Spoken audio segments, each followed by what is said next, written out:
Hello everyone, this is MF217 and welcome to my Pokemon starter tier list. So we're gonna go over all these in short succession and all that.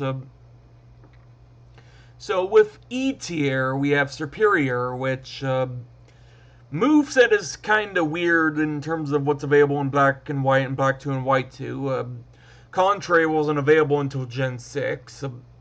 And with that in mind, it's an E tier because the best of its capabilities wasn't able to be used in his own debut generation. D tier, Gen 1 Charizard. Gen 1 Charizard did not have the massive special attack it would have normally because his special stat was based on its special defense. And even though it does learn a good few good moves in Gen 1, fire types haven't really established their overall necessity yet. So fire types were a rarity, but not something that was outlandishly desired at the same time. But it was good to have them early compared to the fact most of the other fire types you'd have to wait quite a bit into the game to get. So Charizard did have its perks here and there, but it would get better as time goes on, but we'll get into that later. Delphox is in D tier, primarily because in X and Y, its moveset is good and all, but it's lacking in terms of overall potential, and it can actually access its hidden ability right from the get-go. If you get a friend Safari with breaks in it to breed it with and all that. However, it does not get Dazzling Gleam by TM in X and Y. It does in Omega Ruby and Alpha Sapphire, but it's too little too late at that point, so that's why it's in D tier. C tier is an interesting one. Gen 1 Venusaur is in that slot, because in Gen 1, Venusaur was capable of doing quite a good amount of stuff, but most of the mechanics in Gen 1 didn't yet work in its favor, so that's why it's a little bit lower than where it would be Gen 3 onward. Gen 3 Sceptile was basically where it is because the majority of the good moves you'd have to get access to on Sceptile for most coverage were moves you either had to breed for, move tutor in Emerald, or get by TM very late in the game.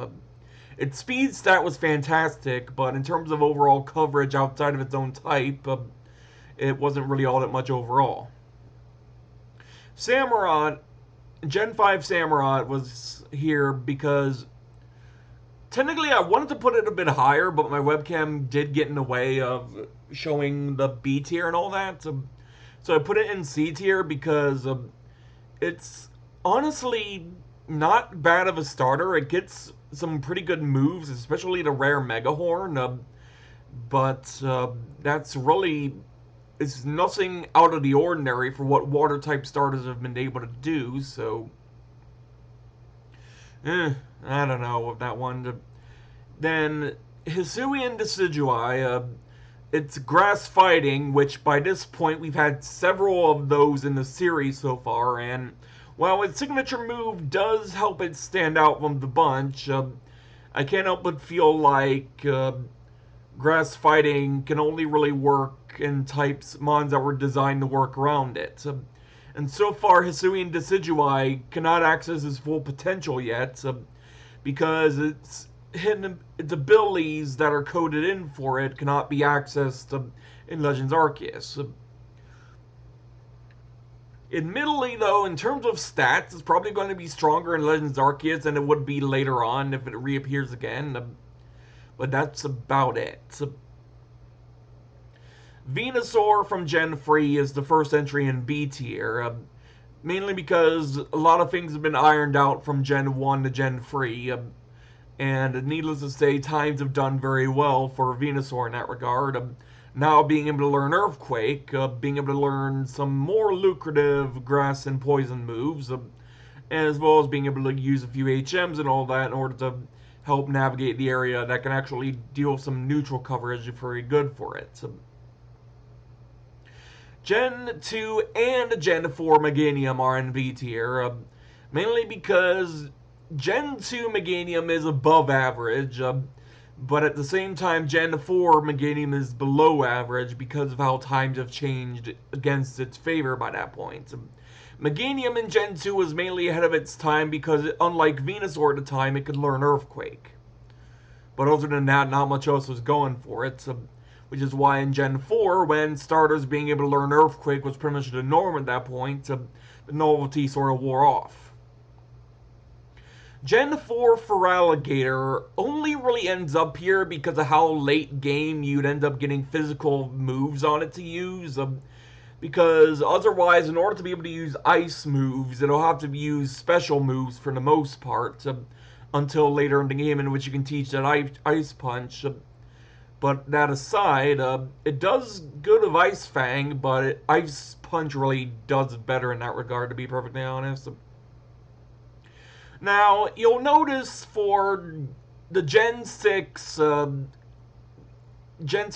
starters, I have their Mega Evolution forms here.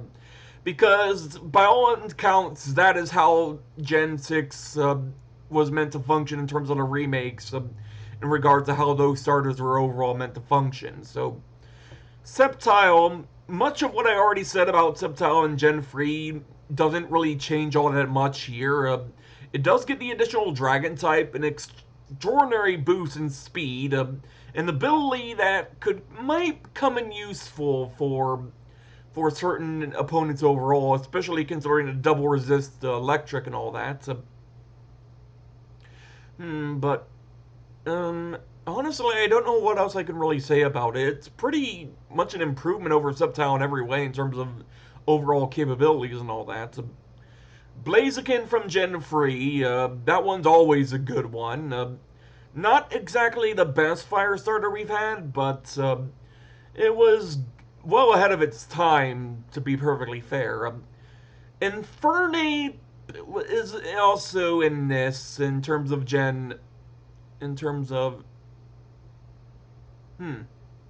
apparently I forgot to put the images for Gen.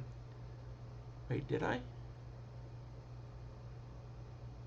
Yeah, no, I did put the Gen 8 images for the Sinnoh starters. So, Infernape is a mixed bag because it does less damage overall than Blaziken, just barely bulkier than it was by comparison, and has higher speed, but it wouldn't really be able to capitalize on any of this until later generations, and I'll get to that in a bit. So, Empoleon, Water Steel is a fantastic typing for it, because even though that Water Steel makes it weak to fighting and weak to ground, Empoleon has lethal on both Infernape and Torterra still, by being able to learn water moves or flying moves or ice moves to deal with either or. Flying moves, for that matter, can hit both of them at once in that regard. So, Chestnut for Gen 6, grass fighting was new for a starter at that point, but I think it pulled it off better there, primarily because it actually was able to get its hidden ability not very long in, because the Friend Safari was able to make the hidden ability more readily available and all that. Bulletproof ended up making it extra tankier because certain attack moves would just not work against it at all. And it got some pretty good coverage overall of the type of moves it could learn. Gen 7 Evie, or just Evie at this point because it was in the starter beforehand. Evie was primarily good in terms of the move tutor moves that it had in Let's Go and all that. But that's really all I can really say about Evie in that regard, is that it relied too much on the move tutor moves in terms of being able to do much. Even with the boosted stats, I feel like it was not enough in order to make it stand out all that much. Inteleon is an oddity, like fast speed, high special attack, a hidden ability which benefits critical hits, yet most of its coverage moves are moves that are actually not the ones you typically have a critical hit ratio increased. And his signature move does, but his dialogue text for it doesn't really point it out at first. But yeah, like, and being able to get Hindability and G-Max in his own generation, that definitely helped it out. Like, G-Max was able to do it quite wonders, especially if you need a hard-hitting water type. But that's all I can really say about the G-Max forms of the Galar trio in general, is that aside from their moves hitting hard, their abilities will also function for them as well, so... A tier begins with Gen 1 Pikachu. Gen 1 Pikachu actually can function a lot more than most people give it credit for. Because the moveset I find appropriate for this particular one, if I'm trying to remember it correctly here, Thunderbolt, Thunderwave, Submission, and Swift is the move I had for it. And that'll basically cover just about everything in the game in that regard. And its stats were low, but they're actually still functional for Gen 1 standards, because you gotta keep in mind, not a whole lot of Gen 1 Pokemon had super excellent stats compared to what we'd see in the power creep later on in the franchise. Speaking of which, Gen 3 Charizard is in A tier, because that's where it got access to better moves overall, like better flying stab, better access to fighting moves and dragon moves, and really just about everything being better in its favor. Its hidden ability it wouldn't be able to capitalize on until later on, because it wouldn't be a factor in Gen 3. And needless to say, it still lacked the means. I don't know if the weather should be taken into consideration here, but it does get Blast Burn, which is a useful move, although I admit I find other fire-type moves to be more preferable, especially considering Charizard and Blastoise are both a bit of a victim of the 4-move slot syndrome when it comes to their Gen 3 incarnations. But in terms of Gen 1, on the other hand, Blastoise functions just fine in A tier. A tier Blastoise is basically exactly where it's going to be for the most part, since its special stat is based on its special attack, meaning while it doesn't have the massive special defense it would get, it's overall bulky enough and just able to do enough of what its stats can do, and has a good move pool for its time, and basically set all the foundation for water starters going forward, by being able to be advantageous against both the fire and grass starters by water and ice moves respectively. A tier is Typhlosion in terms of its original incarnation. Typhlosion mainly had to deal with the fact that it was nerfed from Gen 2 to Gen 4, mainly because the moves that were previously special for it were now not only move tutor moves, but also now physical moves instead, meaning most of what Typhlosion could do back then was kind of reliant on end game stuff as opposed to early game stuff like Typhlosion in Gen 2 would have been. And the whole less damage output of Thunder Punch definitely hurt it a bit. So, A tier for Alligator from Gen 2, mainly because in Gen 2 there wasn't really a whole lot it had to worry about. Much like Gen 2 Meganium is higher than average, Gen 2 for Alligator is higher than average, mostly because of what was around it at the time compared to everything else. Gen 3 Swampert is basically the peak of water ground type perfection in terms of being able to hit the opponent really hard and take damage back. And overall, that one's a reliable one in pretty much every game it's ever appeared in. Torterra in Gen 4, that one was always a good one. It's always the old reliable in that one, so good combination of stab. Gotta be careful of the Ice Gym though, but it's not impossible to get around that. Plan your team accordingly and you'll have no issue with the Ice Gym. So Gen 8 Torterra with Brilliant Diamond Shining Pearl, that's where we get into the more weird stuff, because with the ability patch being an endgame thing in Brilliant Diamond Shining Pearl, and most of the moves being either egg moves or TM moves, or level up moves overall, like Torterra actually is literally better than its original form in every other way, and especially considering it can act as its hidden ability and basically all the moves that would able to be learned in the past. But I haven't used Torterra in Brilliant Diamond Shining Pearl to really know how good it is or not. So I put it in A tier because I don't know if its changes have been enough to put it in S tier. Well, really, the only one I was concerned about that was Infernate, but you'll get that later. Gen 8 Empoleon, otherwise, flat out is better than Gen 4 Empoleon, because Defiant actually serves as a better ability overall, especially considering it can one-up Intimidate users by having, when its attack is reduced by Intimidate, it'll immediately boost its attack by 2 stages, so not only does that increase the power of Drill Peck overall, but also the power of Aqua Jet, for those who thought it was too slow to be deemed threatening and all that. Then we get Emboar, which, as the only dual-typed Unova starter of its time, it obviously had the best move pool of the bunch, being able to cover a wide variety of types. A hidden ability which, while not accessible until Gen 6, ultimately did it better favors than again, it wouldn't be able to access it until Gen 6.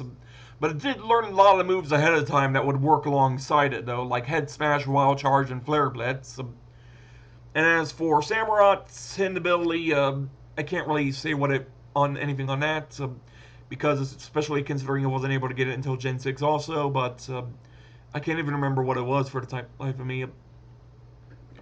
Then we get to Hizuian Samurott.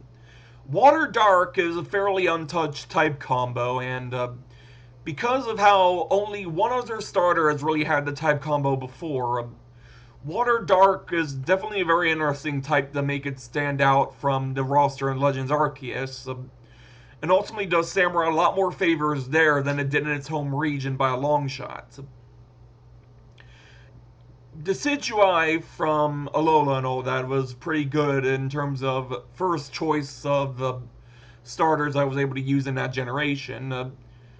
And in terms of recommending between I-VIII or Incineroar, if you're going for either of those two and you don't want Primarina, it's personally up to your personal taste in terms of what you prefer to use in that regard. All three are equally good, but I'll get more into Primarina later. Rillaboom is mostly an A tier because it didn't get access until... It does get access to its hidden ability, which is Grassy Surge, which very much benefits it. But move tutor-wise, it gets a move called Grassy Glide, which gives it priority in grassy terrain. But that can only give it so much, because that depends on... If you G-Max Rillaboom while you have that kind of moveset going on, you can access Grassy Slides, whatever, Grassy Glide's secondary effect, because it'll be overridden by the Mold Breaker high base power max move it would get by comparison. That's kind of a problem of G-Max spawns in that regard. They can lose the secondary effects of their moves they need the most and all that. So. S tier is Let's Go Pikachu. Mainly because the improvement to stats make it absolutely outstanding compared to Raichu in any capacity in that game. And while it does get a lot of move tutor moves from the tutors and all that, they're just the right types of moves for coverage altogether. And it also gives you an extra one move that isn't a TM move you can end up putting for. In my case, it was Brick Break. S tier is Gen 3 Blastoise, mainly because of what I already said of Blastoise before, but with the aforementioned buffed special defense, and being able to learn certain moves a lot easier overall. And, well, generally Blastoise is kind of future-proofed in terms of how reliable it is overall. Like, Blastoise is always going to be a good mon, so it can only really go up from there, so... Gen 2 Typhlosion mostly is there because of Thunder Punch being a special move, and also due to getting Thunder Punch a lot earlier than it would normally. and getting it by TM at that. And also, Rollout is a good TM for it as well, so that's a good one to cover off with. Earthquake and Flamethrower pretty much speak for themselves. They'll pick your poison between Flamethrower or Fire Blast, but that move pool pretty much has gotten me through the entire game multiple times over with that particular Typhlosion build alone, so that is a very good, reliable one to use there. Like, Hizuian Typhlosion is also S tier, mostly because Sinnoh is notorious for its lack of fire types, which while early on they do remedy that, admittedly, but in terms of more diverse fire types, Fire Ghost is a type combination otherwise only known to itself and all of Hisui and all that. So, for some reason, Chandelure doesn't appear, even though something about that is relevant and all that in the story. And obviously, there's no Ultra Beasts because they didn't decide to have the Ultra Space open up at all. And basically, with no Ultra Space, the Ultra Beasts don't show up, and Blacephalon isn't there to compete for it. So, and being able to learn pretty good moves in its own right, a bit at the cost of speed and all that. So, like, really, Infernal Parade really does a good job at damaging the opponent, and being able to access the agile and strong styles as well. Like, that also is part of the reason why it's up there higher than most of the other Hizuian starters by that regard. So, honestly, its stats are good enough to where it probably does the best overall in that regard. So, Mega Blaziken for Omega Ruby and Alpha Sapphire and Mega Swampert are both S tier because Blaziken is pretty much unstoppable in its Mega Evolution. Swampert, meanwhile, gets a very good ability to go with its stats overall. Its stats overall get beefed up even more than they already were, making pretty much everything on it viable even more than it already was. And once you have it in rain, which is very easy to set up, Swampert will be swimming in your tears, and you know that. And then we get to Gen 8 Infernape. Due to the ability patch being available in Brilliant Diamond Shining Pearl, it has its full potential unlocked of Iron Fist, from which you can very easily build an entire moveset of punching moves around it, and be able to very much work around a lot of things because of that. Greninja is a weird one, because regardless of where I was going to put Ash Greninja, regular Greninja was going to go there by default, because Greninja would have been available in some capacity in the game whenever Ash Greninja was around. Because before Ash Greninja can even take fold, you have to KO an opponent with Greninja in order to activate the form overall, so it's not going to be a first turn deal or anything. Greninja in Gen 6, though, before we get into that, with its hidden ability, Protean, it was able to do quite fantastically in Gen 6 overall, especially in the VGC. Like, Protean was a gift of the gods, basically. And Ash Greninja, while it doesn't get Protean, does get a hefty amount of stat increases, plus a boost to Water Shuriken that pretty much makes the move a lot more viable than it already was, especially considering in Gen 7 it's made special now, so it runs off its best stats. Prime Arena, speaking of special attackers, a Water Fairy starter mon and all that, and a very solid special attacker as well. Most of the types that would typically hit either water or mostly fairy in this regard, Steel wouldn't really be all that effective against Primarina, considering the water type resists that. Poison would still be devastating to it, though, but the one Poison Mon, in terms of the anti-fairy Mons in the game with Salazzle, Primarina being water type can actually make it think twice. And then we get to God's Gift, that is Cinderace, who not only has the fantastic ability of Libero, but also has a variety of not only attack moves, but also support moves to go along with it. High speed, high attack, overall min-max stats overall. Good hidden ability, similar to what Greninja had, and basically a physical attacker version of what Greninja was overall at that. Meaning if you wanted to go more physical orientated, you could use Cinderace instead of Greninja and you'd still be just the same. And that is about it for my starter tier list, the real starter tier list this time. So, with that said, this has been MF217, and thanks in advance for watching.